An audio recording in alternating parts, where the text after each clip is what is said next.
Hope you're all doing well.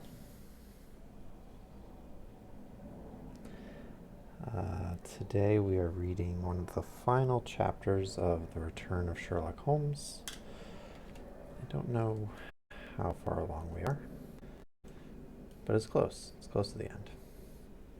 So we have just finished the Golden Pince-Nez. We have 3 more chapters after this. So Monday, Wednesday, Friday probably. We might start something new on Saturday if we're given that opportunity.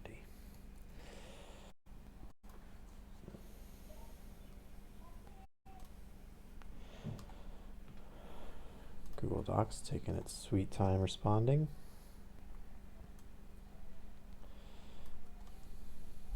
But yeah. Hope you're all doing well, enjoying your Monday. I know I am, even though I have some pretty unpleasant blisters on my heels.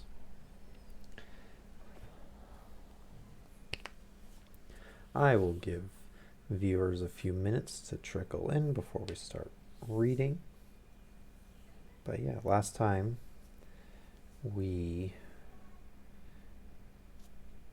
had a story about a murder in which the victim apparently took the glasses off of his murderer, and these turned out to be fairly important since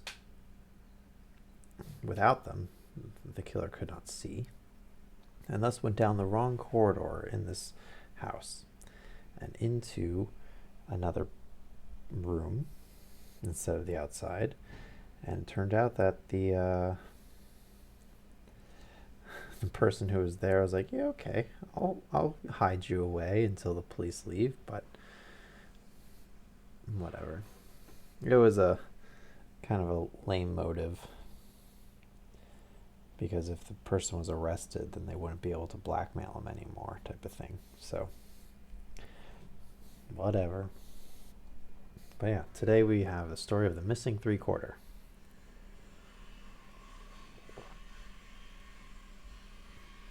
Three-quarter what? Who knows? Back in the day, we had... So what this reminds me of was that we have this coin back in the day called the Eagle, which I think was worth $10. And your half Eagle is worth $5. I really feel like I ought to check this before I share this information. And they're now more like collector's items, so they're not actually worth anything in particular. They're worth however much the collector wants to buy them for. And I think there was a double Eagle, but I might just be making up stuff at this point.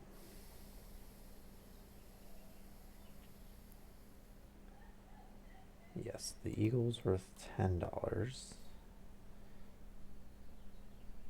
from 1792 to 1933. So it was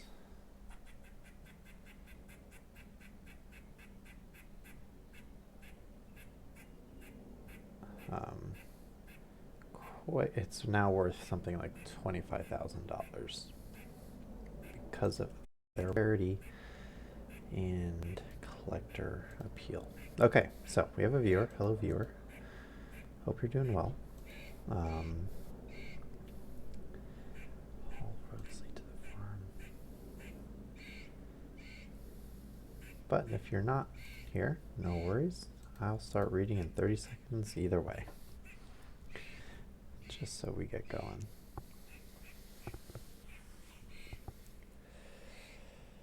All right.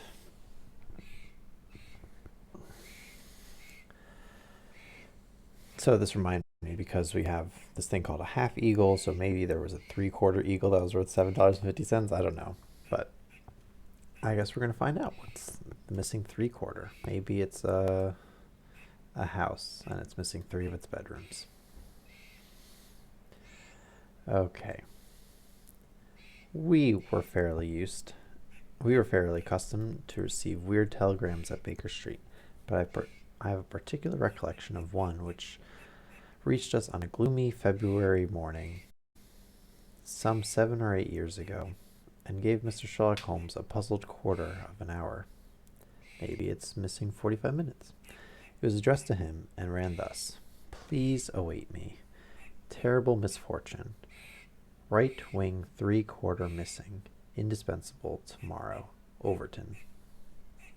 "Strand postmark and dispatch 10:36," said Holmes, reading it over and over. "Mr. Overton was evidently considerably excited when he sent it, and somewhat incoherent in consequence. Well, well, he will be here, I dare say, by the time I have looked through the Times, and then we shall know all about it. Even the most insignificant problem would be welcome in these stagnant days." Things had indeed been very slow with us, and I had learned to dread such periods of inaction, for I knew by experience that my companion's brain was so abnormally active that it was dangerous to leave it without material upon which to work. For years I had gradually weaned him from that drug mania which had threatened once to check his remarkable career. Now I knew that under ordinary conditions he no longer craved for this artificial stimulus, but I was well aware that the fiend was not dead but sleeping, and I have known that the sleep was a light one, and the waking near, when in periods of idleness I have seen the drawn look upon Holmes's ascetic face, and the brooding of his deep-set and inscrutable eyes. Therefore I blessed this Mr. Overton, whoever he might be, since he had come with his enigmatic message to break that dangerous calm which brought more peril to my friend than all the storms of his tempestuous life. As we expected, the telegram was soon followed by its sender, and the card of Mr. Cyril Overton, Trinity College, Cambridge, announced the arrival of the enormous young man, 16 stone, of solid bone and muscle, who spanned the doorway with his broad shoulders and looked from one of us to the other with a comely face which was haggard with anxiety. "Mr. Sherlock Holmes?" My companion bowed. "I have been to Scotland Yard, Mr. Holmes. I saw Inspector Stanley Hopkins.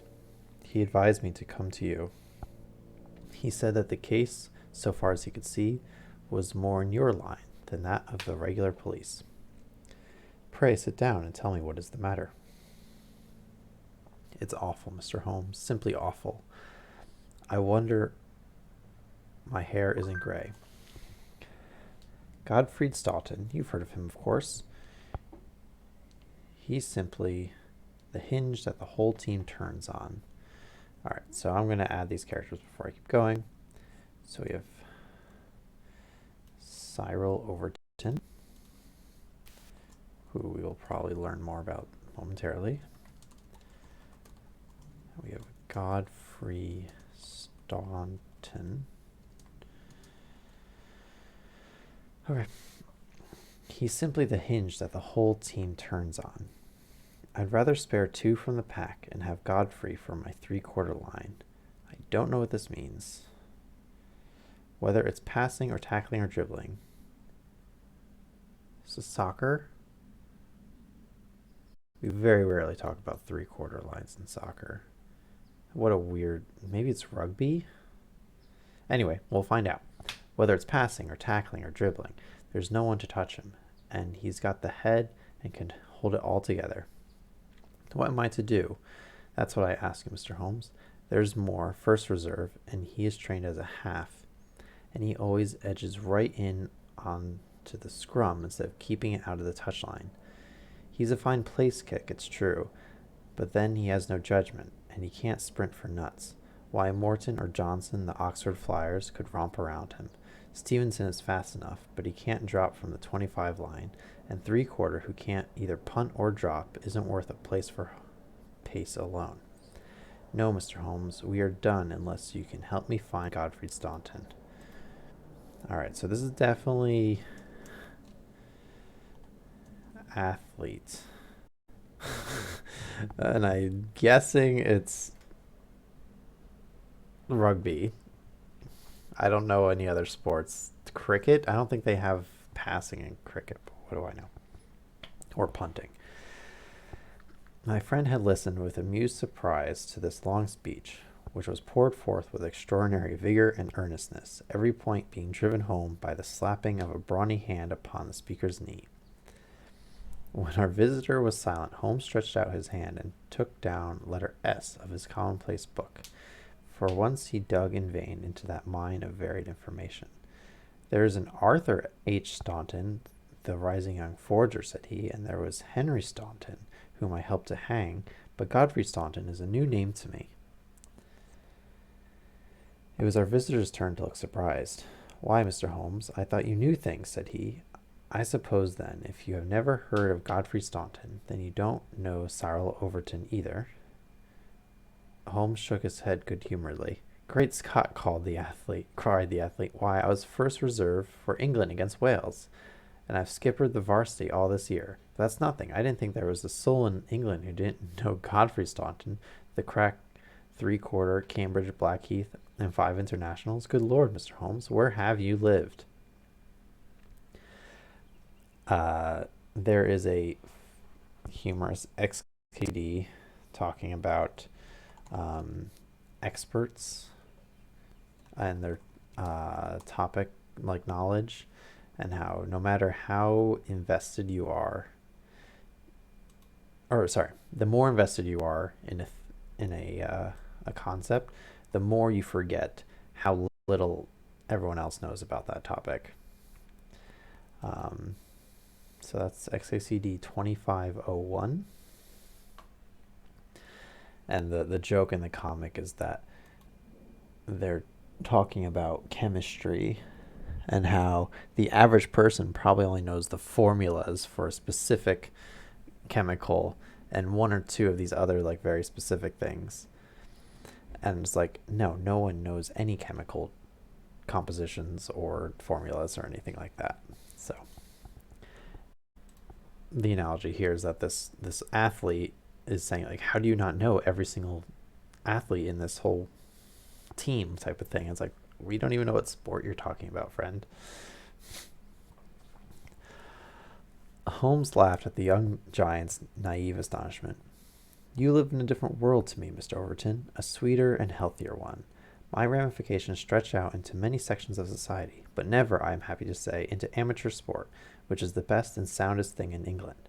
However, your unexpected visit this morning shows me that even in that world of fresh air and fair play, there may be work for me to do. So now, my good sir, I beg you to sit down and tell me, slowly and quietly, exactly what it is that has occurred and how you desire that I should help you.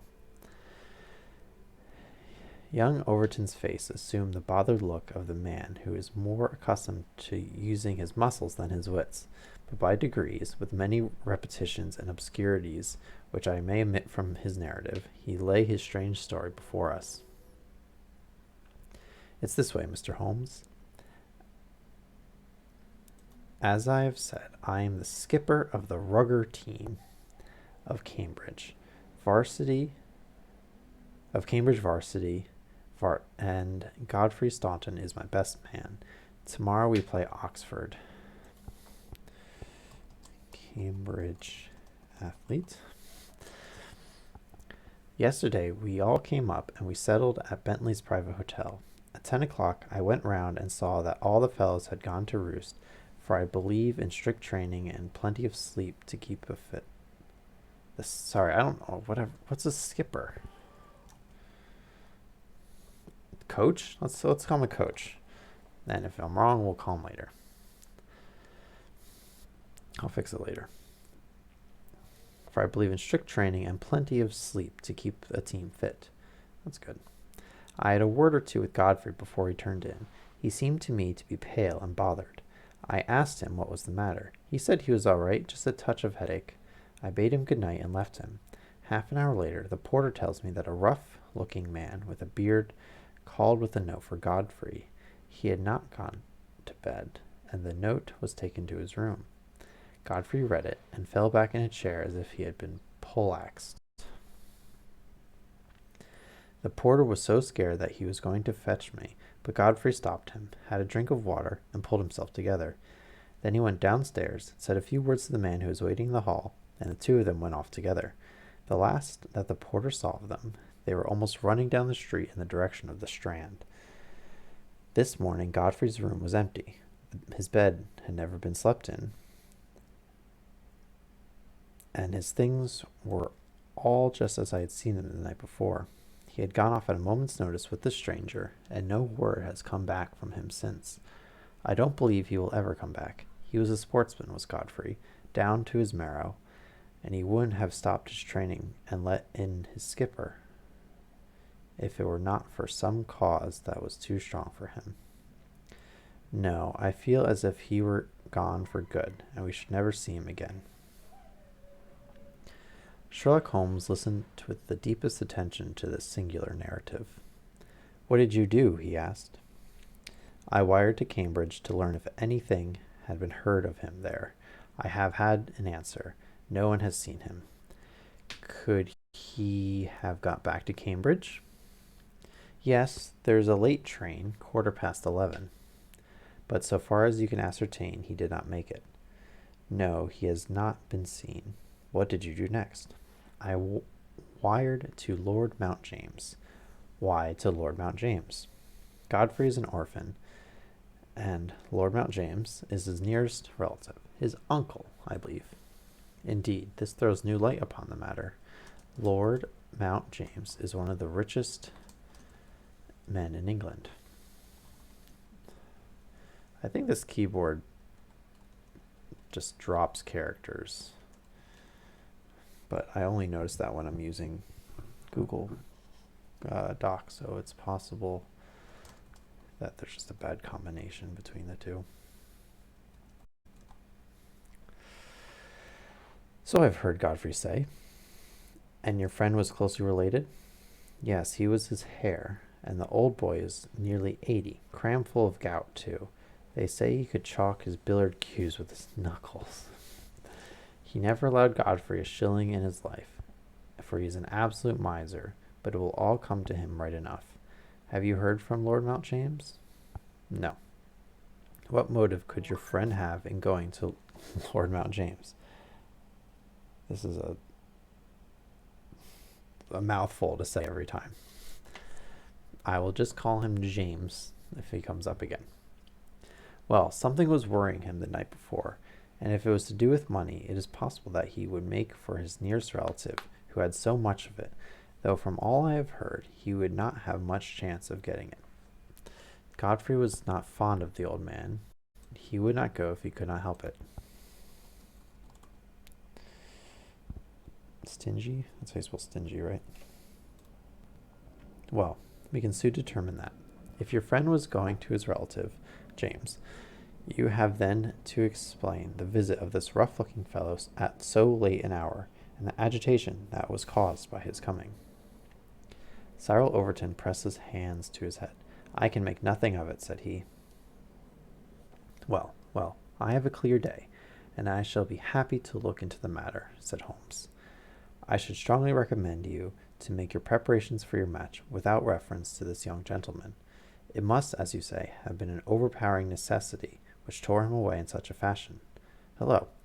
And the same necessity is likely to hold him away. Let us step round together to the hotel and see if the porter can throw any fresh light upon the matter. So, to catch you up, Cyril Overton is freaking out. He telegrams Holmes, and like 5 minutes later, he's like, okay, there's this guy missing. His name's Staunton. He's great. He has all these great characteristics. He's fast. He has good accuracy with his kicks. He has a smart head on his shoulders.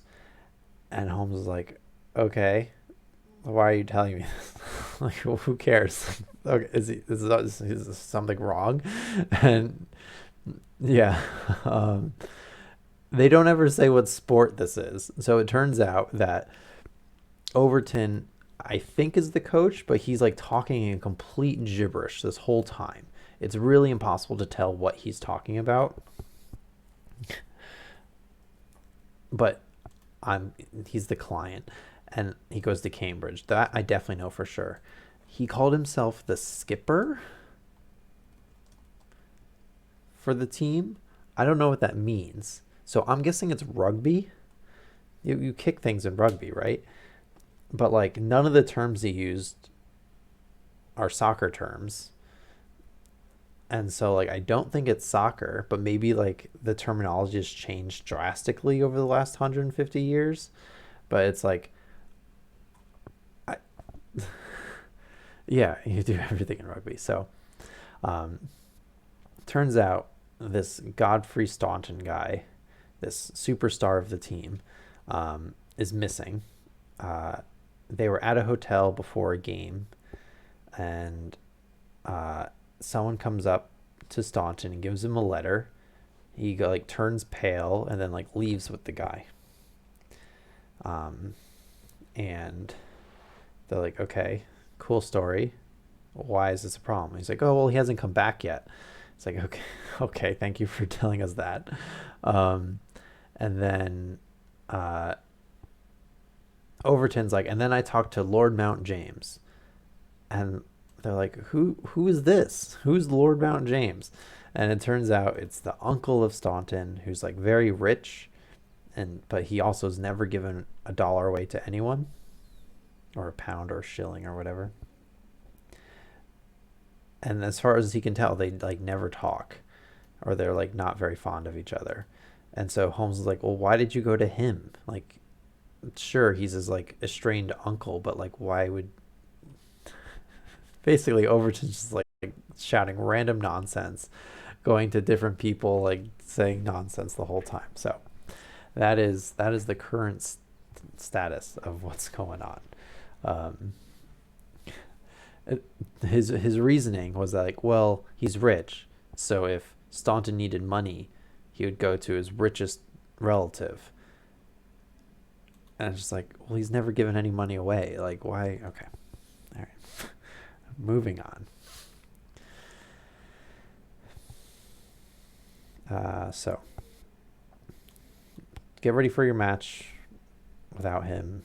Let us step around together to the hotel and see if we can learn anything new.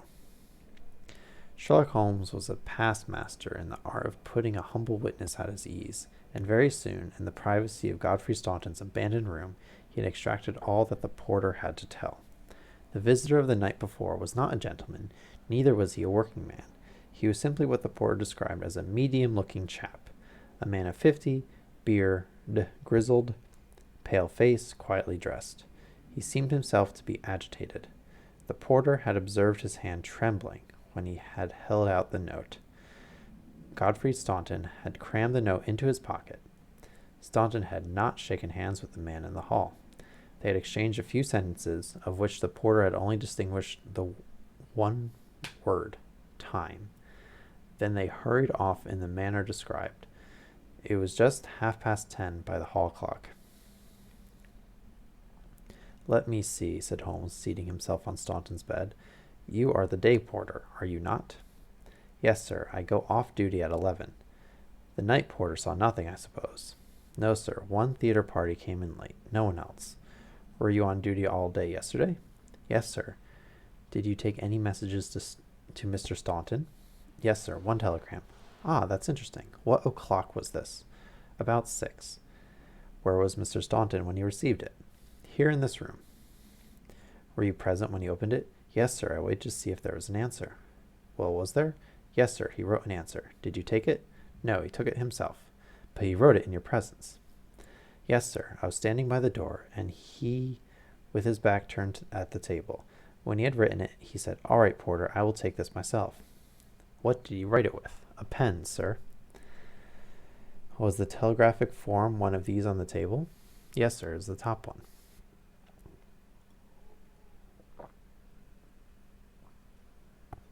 The art of dialogue.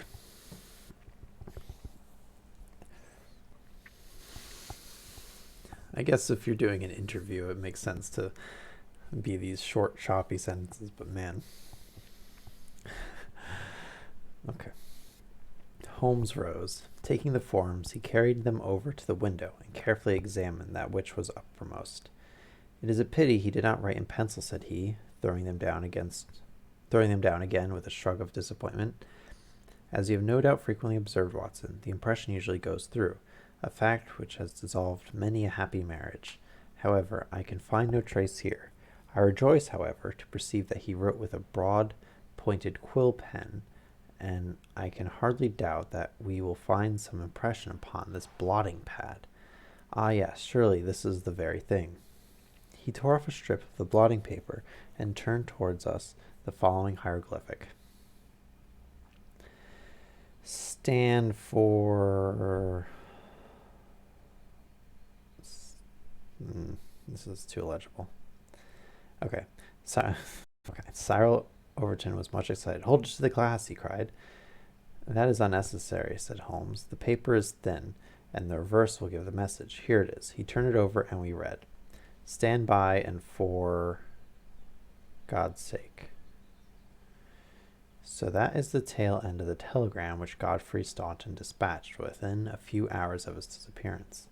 There are at least 6 words of the message which have escaped us. But what remains, stand by for us, for God's sake. Oh, that's the word us. Okay. Stand by us, for God's sake, proves that this young man saw a formidable danger which approached him, and from which someone else could protect him. Us, mark you, another person was involved.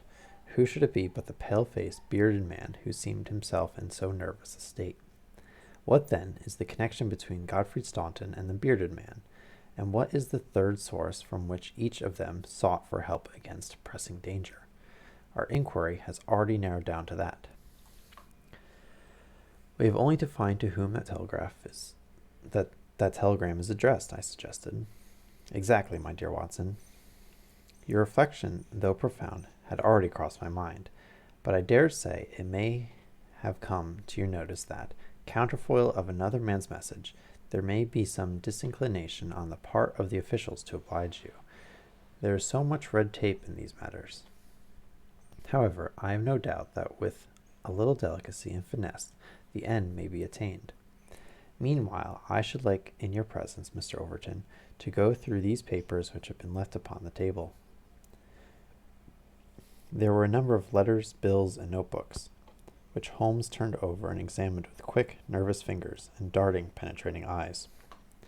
Nothing here, he said at last. By the way, I suppose your friend was a healthy young fellow. Nothing amiss with him? Sound as a bell. Have you ever known him ill? Not a day. He had been laid up with a hack, and once he slipped his kneecap, but that was nothing. Perhaps he was not so strong as you suppose. I should think he may have had some secret trouble. With your assent, I will put 1 or 2 of these papers in my pocket, in case they should bear upon future inquiry. One moment, cried a querulous voice, and we looked up to find a queer little old man jerking and twitching in the doorway. He was dressed in rusty black, with a very broad-brimmed top hat and a loose white necktie, the whole effect being that of a very rustic parson or of an undertaker's mute. Yet, in spite of his shabby and even absurd appearance, his voice had a sharp crackle, and his manner a quick intensity which commanded attention. Who are you, sir, and by what right do you touch this gentleman's papers? He asked. I am a private detective, and I am endeavoring to explain his disappearance. Oh, you are you? And who instructed you, eh? This gentleman, Mr. Staunton's friend, was referred to me by Scotland Yard. Who are you, sir? I am Cyril Overton. Then it is you who sent me a telegram. My name is Lord Mount James. I came round as quickly as the Bayswater bus would bring me. So you have instructed a detective? Yes, sir. And are you prepared to meet the cost? I have no doubt, sir, that my friend Godfrey, when we find him, will be prepared to do that. But if he is never found, eh? Answer me that. In that case, no doubt his family— Nothing of the sort, sir, screamed the little man. Don't look at me for a penny. Not a penny. You understand that, Mr. Detective? I am all the family that this young man has got, and I tell you that I am not responsible. If he had any expectations, it is due to the fact that I had never wasted money, and I do not propose to begin to do so now.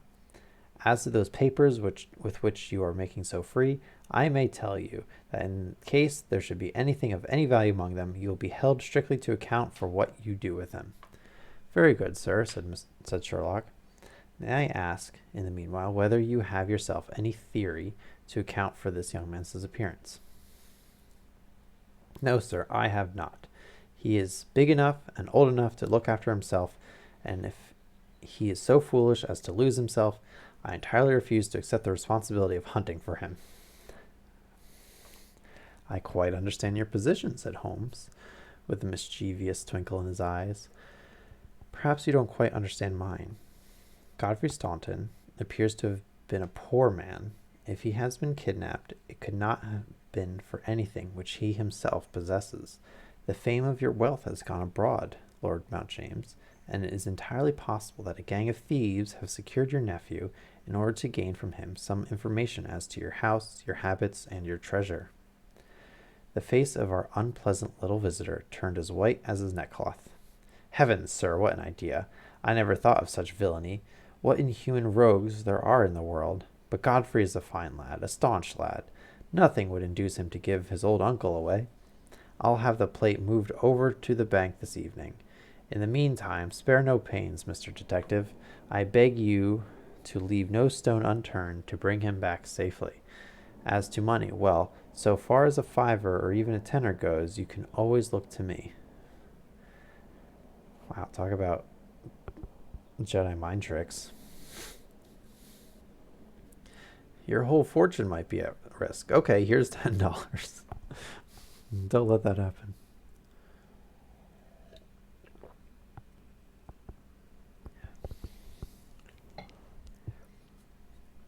Even in his chastened frame of mind, the noble miser could give us no information which could help us, for he knew little of the private life of his nephew. Our only clue lay in the truncated telegram, and with a copy of this in his hand, Holmes set forth to find a second link for his chain. We had shaken off Lord James, and Overton had gone to consult with the other members of his team over the misfortune which had befallen him. There was a telegraph office a short distance from the hotel. We halted outside it. It's worth trying, Watson, said Holmes. Of course, with a warrant, we could demand to see the counterfoils, but we have not reached that stage yet. I don't suppose they remember faces in so busy a place. Let us venture it. I am sorry to trouble you, said he, in his blandest manner, to the young woman behind the grating. There is some small mistake about a telegram I sent yesterday. I have had no answer, and I fear very much that I must have omitted to put my name at the end. Could you tell me if this was so?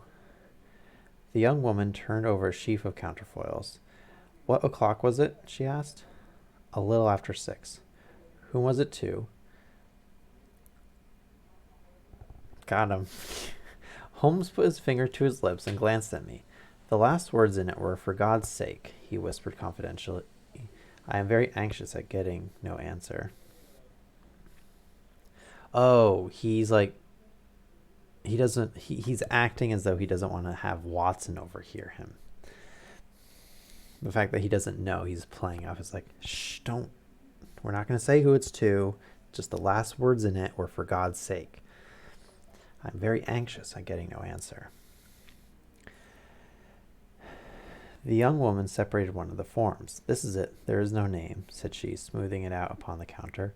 Then that, of course, accounts for my getting no answer, said Holmes. Dear me, how very stupid of me, to be sure. Good morning, miss, and how many thanks having relieved my mind. He chuckled and rubbed his hands when we found ourselves in the street once more. Well, I asked. We progress, my dear Watson, we progress. We progress. I had 7 different schemes for getting a glimpse of that telegram, but I could hardly hope to succeed the very first time. What have you gained? A starting point for our investigation. He hailed a cab. King's Cross Station, said he.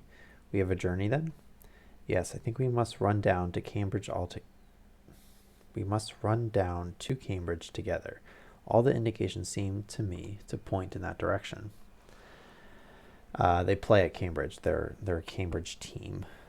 They were playing against Oxford today or tonight. Tell me, I asked as we rattled up Gray's Inn Road, have you any suspicion yet as to the cause of the disappearance? I don't think that among all our cases I have known one where the motives are more obscure. Surely you don't really imagine he may be kidnapped in order to give information against his wealthy uncle. Couldn't it just be like they bet on the rugby game? They just want to make sure they lose? I confess, my dear Watson, that does not appeal to me as a very probable explanation. It struck me, however, as being the one which was most likely to interest that exceedingly unpleasant old person.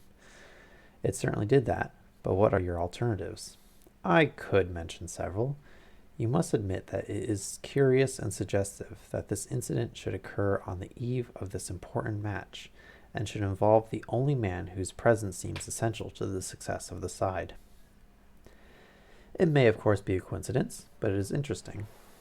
Amateur sport is free from betting, but a good deal of outside betting goes on among the public, and it is possible that it might be worth someone's while to get at a player as the ruffians of the turf get at a horse race, or a racehorse.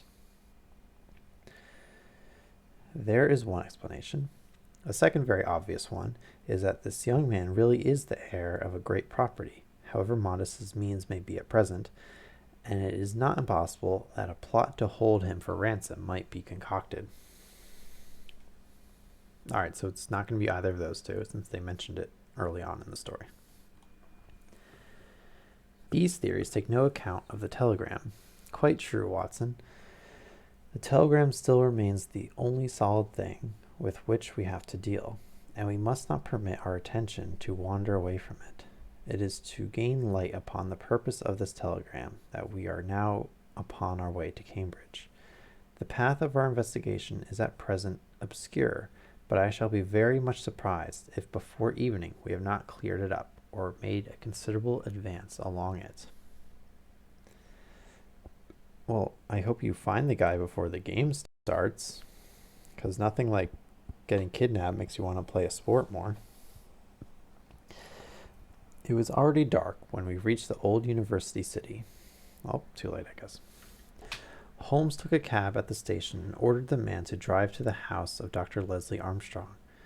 A few minutes later, we had stopped at a large mansion in the busiest thoroughfare. We were shown in, and after a long wait, there at last admitted into the consulting room, where we found the doctor seated behind his table. It argues the degree in which I had lost touch with my profession that the name of Leslie Armstrong was unknown to me. Now I am aware that he is not only one of the heads of the medical school at the university, but a thinker of European reputation in more than one branch of science. Yet, even without knowing his brilliant record, one could not fail to be impressed by a mere glance at the man, the square, massive the square, massive face, the brooding eyes under the thatched brows, and the granite molding of the inflexible jaw. A man of deep character, a man with an alert mind, grim, aesthetic, self-contained, formidable. So I read Dr. Leslie Armstrong. He held my friend's card in his hand, and he looked up with no very pleased expression upon his dour features. I have heard your name, Mr. Sherlock Holmes, and I am aware of your profession, one of which I by no means approve. In that, doctor, you will find yourself in agreement with every criminal in the country, said my friend quietly. Ooh. Ooh.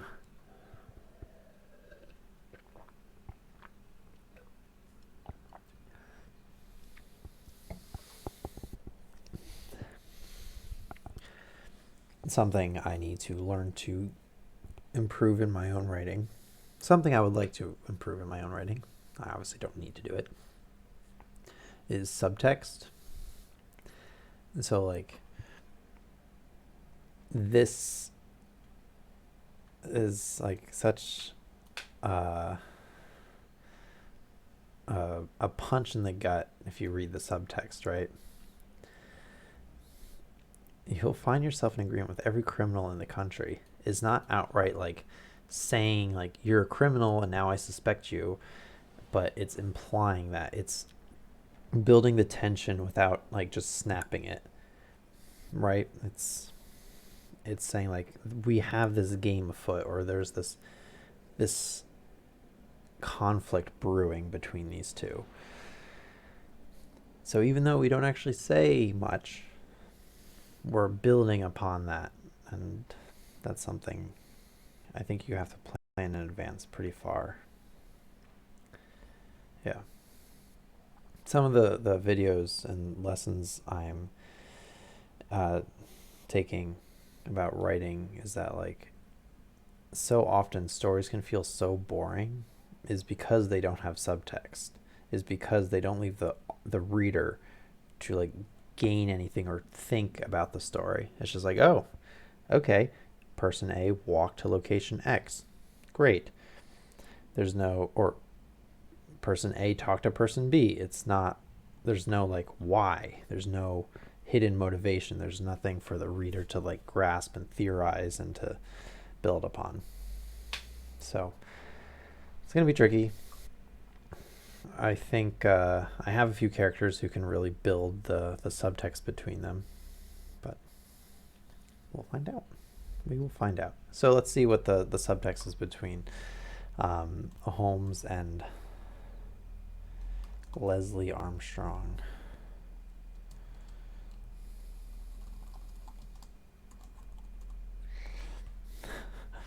So far as your efforts are directed towards the suppression of crime, sir, they must have the support of every reasonable member of the community, though I cannot doubt that the official machinery is amply sufficient for the purpose.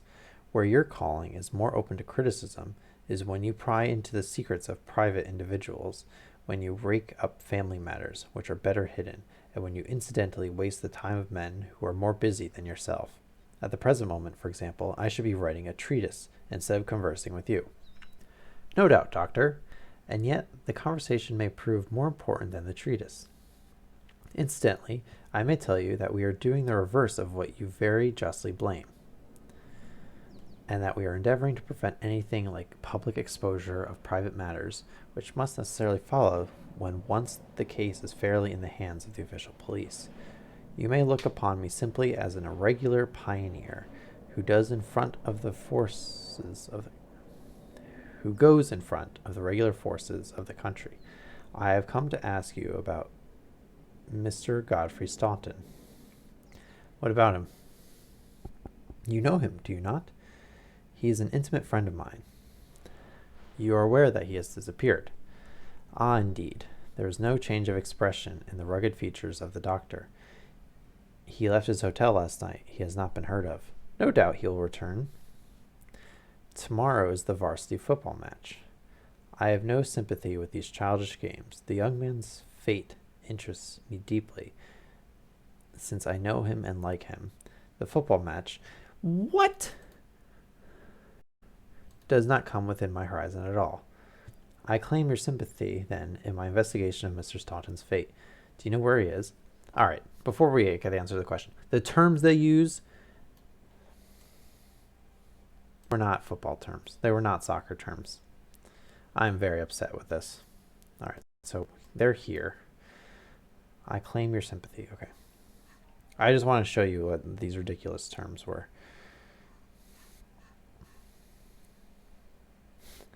I'm like actually upset about this.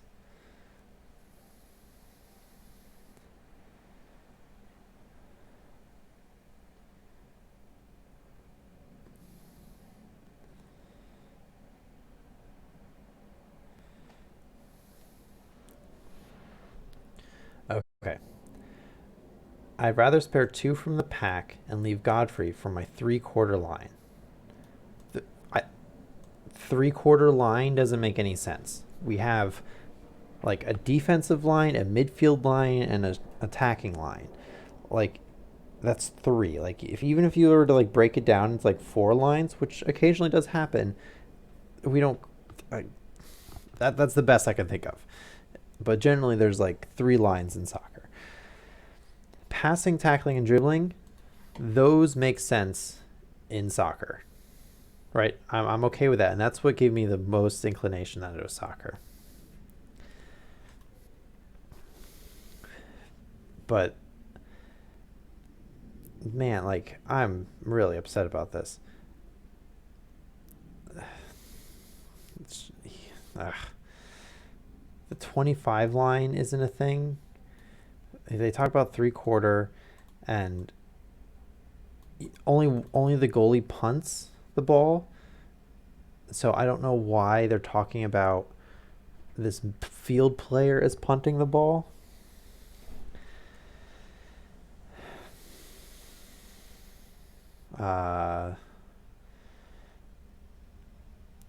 They use the term skipper.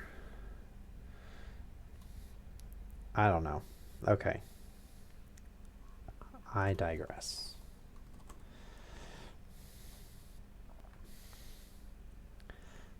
Okay, I guess it's soccer. I'm sorry. I guess I just don't know soccer anymore. I guess it's possible it's a variant, right? Like, soccer has changed a lot of rules over the last 150 years. Um, so, like, it's possible that also the terminology that they use and the positions and everything have changed a lot. But anyway, okay. I'm over it. It's okay.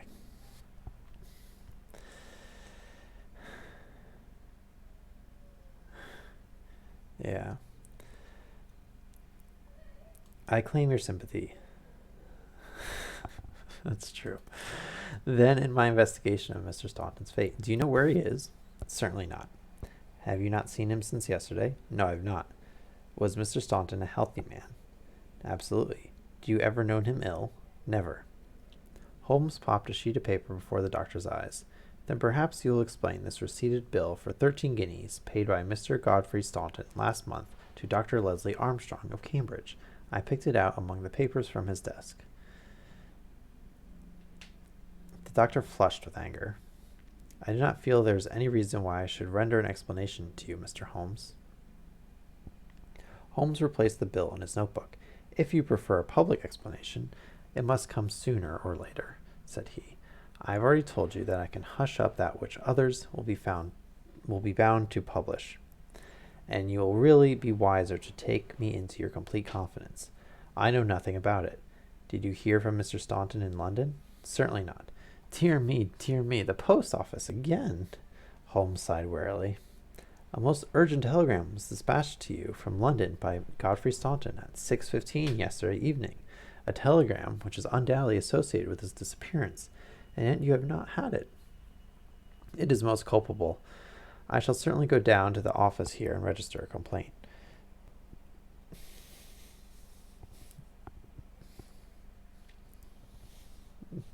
He's funny. Dr. Leslie Armstrong sprang up from behind his desk. His dark face was crimson with fury. I'll trouble you to walk out of my house, sir, said he. You can tell your employer, Lord Mount James, that I do not wish to have anything to do with either him or with his agents. No, sir, not another word. He rang the bell furiously. John, show these gentlemen out. A pompous butler ushered us severely to the door, and we found ourselves in the street. Holmes burst out laughing. Dr. Leslie Armstrong is certainly a man of energy and character, said he. I have not seen a man who, if he turns his talent that way, was more calculated to fill the gap left by the illustrious Moriarty. And now, my poor Watson, here we are, stranded and friendless in this inhospitable town, which we cannot leave without abandoning our case. This little inn just opposite Armstrong's house is singularly adapted to our needs.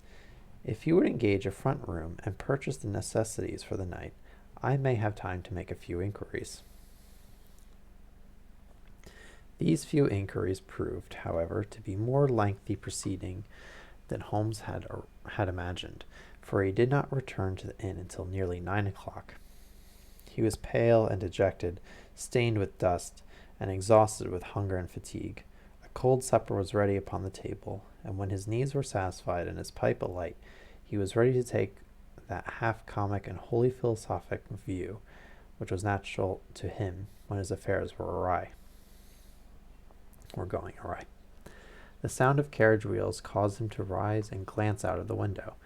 A brougham and a pair of greys, under the glare of a gas lamp, stood before the doctor's door. It's been out 3 hours, said Holmes. Started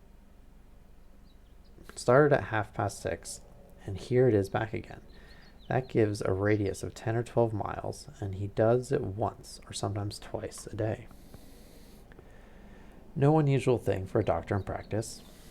But Armstrong is not really a doctor in practice. He is a lecturer and a consultant, but he does not care for general practice, which distracts him from his literary work. Why, then, does he make these long journeys, which must be exceedingly irksome to him, and who is it that he visits? His coachman. My dear Watson, can you doubt that it was to him that I first applied? I do not know whether it came from his own innate depravity or from the promptings of his master, but he was rude enough to set a dog at me. Neither dog nor man liked the look of my stick, however, and the matter fell through. Relations were strained after that, and further inquiries out of the question. All that I've learned I got from a friendly native in the yard of our own inn. It was he who told me of the doctor's habits and of his daily journey. At that instant, to give point to his words, the carriage came round to the door. Could you not follow it? Excellent, Watson. You are scintillating this evening. The idea did cross my mind. There is, as you may have observed, a bicycle shop next to our inn. Into this I rushed, engaged a bicycle, and was able to get started before the carriage was quite out of sight. I rapidly overtook it, and then, keeping at a discreet distance of 100 yards or so, I followed its lights until we were clear of the town. We had got well out of the country, stopped, walked where I had also told an excellent sardonic fact that he passed. Nothing could have been more admirable than his way of putting it. I at once rode past the carriage, and, keeping to the main road, I went on for a few miles, and then halted in a convenient place to see if the carriage passed. There was no sign of it, however, and so it became evident that it had turned down one of the several side roads which I had observed. I rode back, but again saw nothing of the carriage, and now, as you perceive, it has returned after me. Of course, I had at the outset no particular reason to connect these journeys with the disappearance of Godfrey Staunton, and was only inclined to investigate them on the general grounds that everything which concerns Dr. Armstrong is at present of interest to us. But now I find he keeps so keen a lookout upon anyone who may follow him on these excursions. The affair appears more important, and I shall not be satisfied until I have made the matter clear.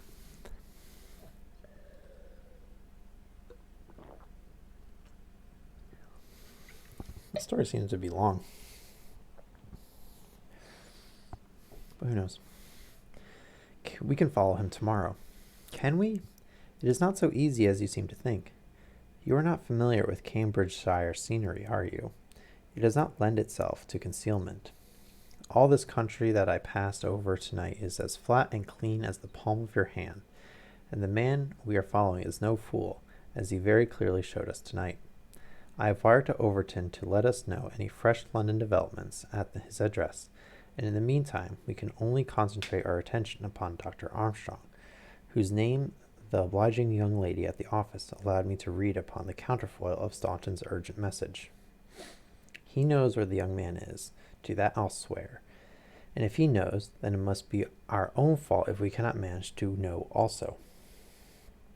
At present, it must be admitted that the odd trick is in his possession, and, as you are aware, Watson, it is not my habit to leave the game in that condition. And yet the next day brought us no nearer to the solution of the mystery. A note was handed in after breakfast, which Holmes passed across to me with a smile. Sir, it ran, I can assure you that you are wasting your time in dogging my movements. I have, as you discovered last night, a window at the back of my brougham, and if you desire a 20-mile ride which will lead you to the spot from which you started, you have only to follow me. Meanwhile, I can inform you that no spying upon me can help in any way no spying upon me can in any way help Mr. Godfrey Staunton, and I am convinced that the best service you can do to that gentleman is to return at once to London and to report to your employer that you are unable to trace him. Your time in Cambridge will certainly be wasted. Yours faithfully, Leslie Armstrong.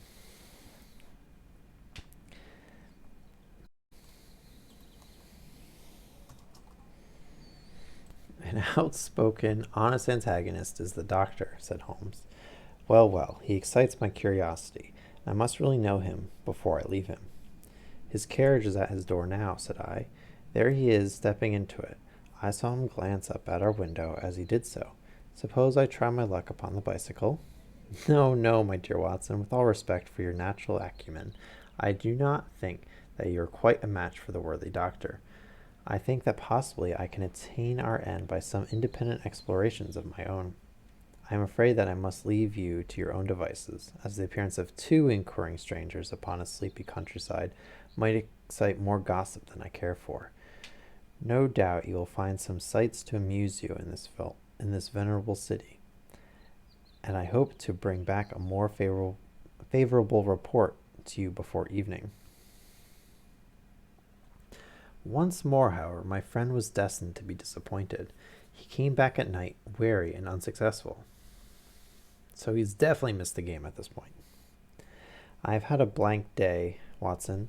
Having got the doctor's general direction, I spent the day in visiting all the villages upon that side of Cambridge, and comparing notes with publicans and other local news agencies. I have covered some ground. Chesterton, Hinston, Waterbeach, and Oakington have each been explored, and each have proved disappointing.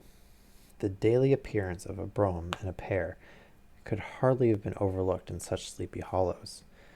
The doctor has scored once more. Is there a telegram for me? Yes, I opened it. Here it is.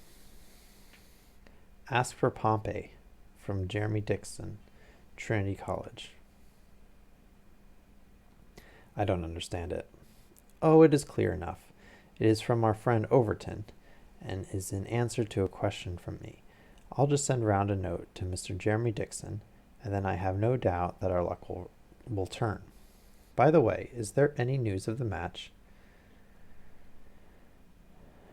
Yes. The local evening paper has an excellent account of it in its last edition. Oxford won by a goal and 2 tries. The last sentences of the description say... What does this mean? The last sentences of the description say, the defeat of the Light Blues may be entirely attributed to the unfortunate absence of the crack international Godfrey Staunton. Yo, cracked was just on a 100-year hiatus of being slang. It's back. It was there in the 1800s. It's back in the 2020s. Okay.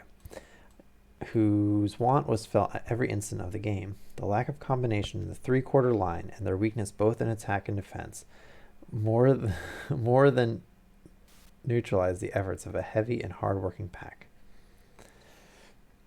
Then our friend Overton's forebodings have been justified, said Holmes.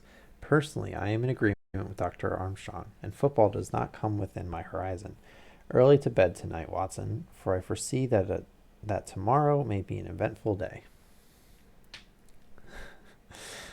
Yeah, they're so happy that they broke a rock or whatever that now anything good is correct. Yeah. I was horrified by my first glimpse of Holmes the next morning, for he sat by the fire holding his tiny hypodermic syringe. I associated that instrument with the single weakness of his nature, and I feared the worst when I saw it glittering in his hand. He laughed at my expression of dismay and laid it upon the table. No, no, my dear fellow, there is no cause for alarm. It is not upon this occasion the instrument of evil, but it will rather prove to be the key which will unlock our mystery. On the syringe I base all my hopes. I have just returned from a small scouting expedition, and everything is favorable. Eat a good breakfast, Watson, for I propose to get upon Dr. Armstrong's trail today, and once on it, I will not step for rest or food until I run him to his burrow. In that case, said I, we had best carry our breakfast with us, for he is making an early start. His carriage is at the door. Never mind, let him go. He will be clever if he can drive where I cannot follow him. When you have finished, come downstairs with me, and I will introduce you to a detective who is a very eminent specialist in the work that lies before us. When we descended, I followed Holmes into the stable yard, where he opened the door of a loose box and led a squat, lop-eared, white and tan dog, something between a beagle and a foxhound. "Let me introduce you to Pompey," said he. "Pompey is the pride of the local drag hounds. No very great flyer, as his build will show, but a staunch hound on a scent. Dog. Great nose. Well, Pompey, you may not be fast, but I expect you will be too fast for a couple of middle-aged London gentlemen, so I will take the liberty of fastening this leather leash on your collar. Now, boy, come along and show what you can do." He led him across to the doctor's door. The dog sniffed round for an instant, and then, with a shrill whine of excitement, started off down the street, tugging at his leash in the efforts to go faster. In half an hour we were clear of the town and hastening down a country road. "What have you done, Holmes?" I asked. "A threadbare and venerable device, but useful upon occasion. I walked into the doctor's yard this morning and shot my syringe full of an aniseed over the hind wheel. A draghound will follow aniseed from here to John O'Groot's, and our friend Armstrong would have to drive through the Cam before he would shake Pompey off his trail." The Cam. I'm guessing this is like a river or a sea or something. "Oh, the cunning rascal. This is how he gave me the slip the other night." The dog had suddenly turned out of the main road into a grass-grown lane. Half a mile further, this opened into another broad road, and the trail turned hard to the right in that direction of the town, which we had just quitted. The road took a sweep to the south of the town and continued in the opposite direction to that in which we had started. "This detour has been entirely for our benefit, then," said Holmes. "No wonder that my inquiries among those villagers led to nothing. The doctor has certainly played the game for all it is worth, and one would like to know the reason for such elaborate deception. This should be the village of Trumpington to the right of us. And by Jove, here is the brougham coming round the corner. Quick, Watson, quick, or we are done." He sprang through a gate into a field, dragging the reluctant Pompey after him. We had hardly got under the shelter of the hedge when the carriage rattled past. I caught a glimpse of Dr. Armstrong within, his shoulders bowed, his head sunk on his hands, the very image of distress. I could tell by my companion's graver face that he had also seen. "I fear there is some dark ending to our quest," said he. "It cannot be long before we know it. Come, Pompey. Ah, it is the cottage in the field." There could be no doubt that we had reached the end of our journey. Pompey ran about and whined eagerly outside the gate, where the marks of the brougham wheels were still to be seen. A footpath led across the lonely cottage. Holmes tied the dog to the hedge, and we hastened onward. My friend knocked at the little rustic door, and knocked again without response. And yet the cottage was not deserted, for a low sound came to our ears, a kind of drone of misery and despair, which was indescribably melancholy. Holmes paused irresolute, and then he glanced back at the road which he had just traversed. A brougham was coming down it, and there could be no mistaking those gray horses. "By Jove, the doctor is coming back," cried Holmes. "That settles it. We are bound to see what it means before he comes." He opened the door, and we stepped into the hall. The droning sound swelled louder upon our ears until it became one long, deep wail of distress.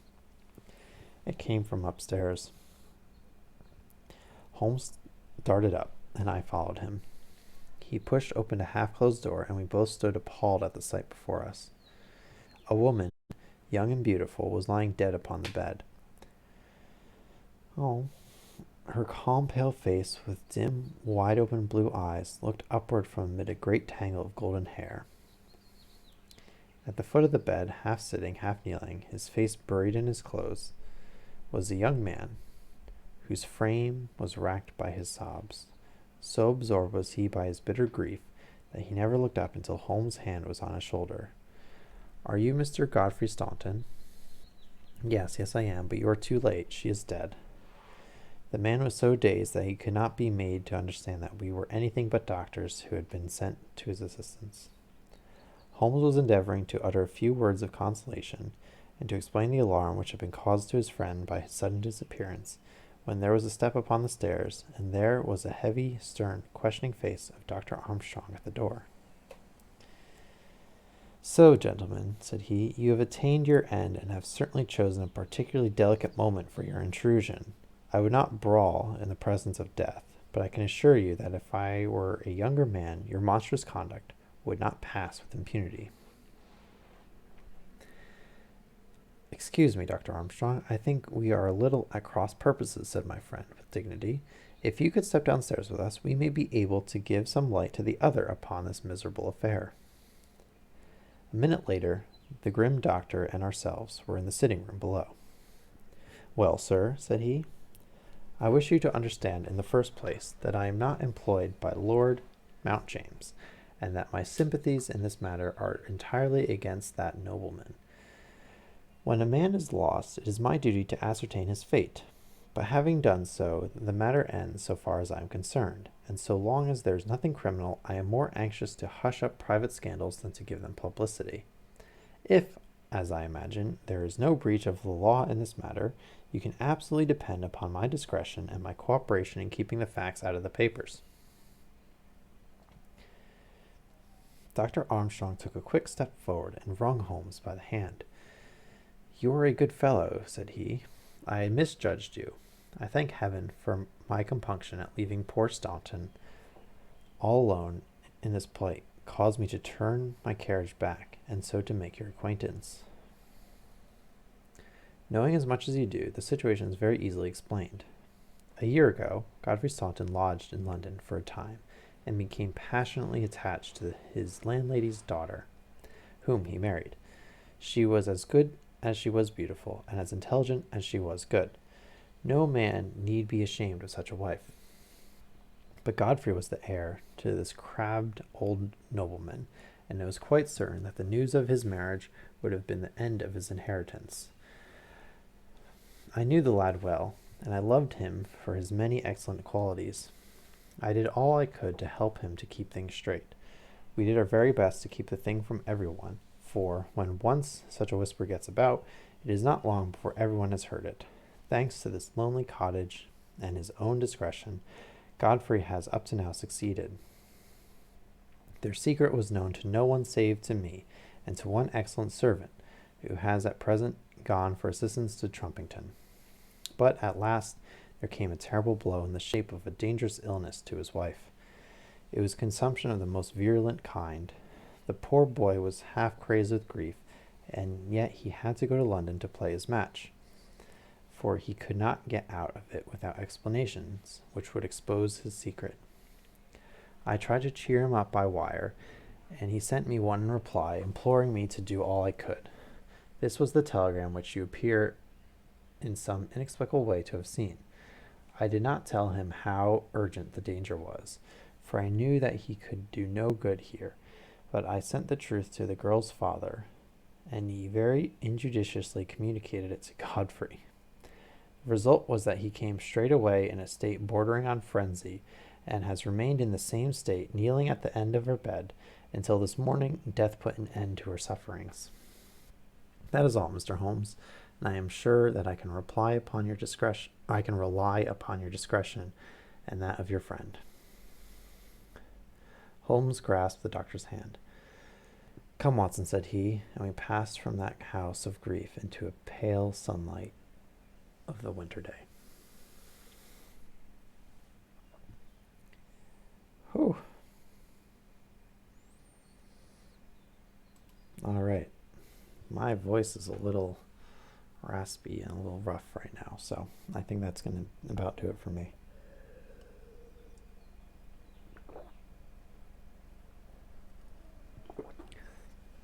Hope you enjoyed. Yeah.